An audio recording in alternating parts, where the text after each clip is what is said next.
কুড়িগ্রামের রাজারহাট উপজেলায় বাল্যবিবাহ প্রতিরোধ ও জনসচেতনতা বৃদ্ধির লক্ষ্যে র্যালি ও আলোচনা সভা অনুষ্ঠিত হয়েছে।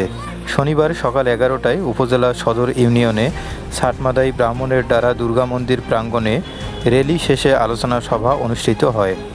কুড়িগ্রাম ব্লাড ব্যাংকের সহযোগিতায় community empowerment for family empowerment কার্যক্রমের আওতায় SOS পরিবার শক্তিশালীকরণ কর্মসূচি কুড়িগ্রাম আয়োজন করে।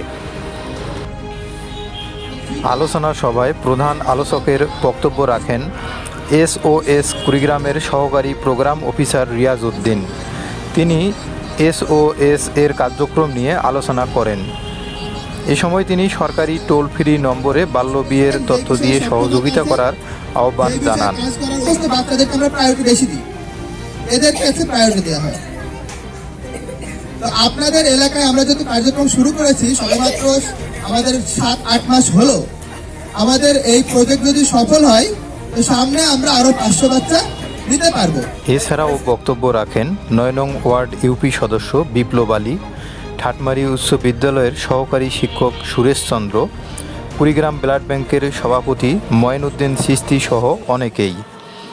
উক্ত র্যালি ও আলোচনা সভায় শিক্ষার্থী সহ 3 শতাধিক নারী পুরুষ অংশগ্রহণ করেন।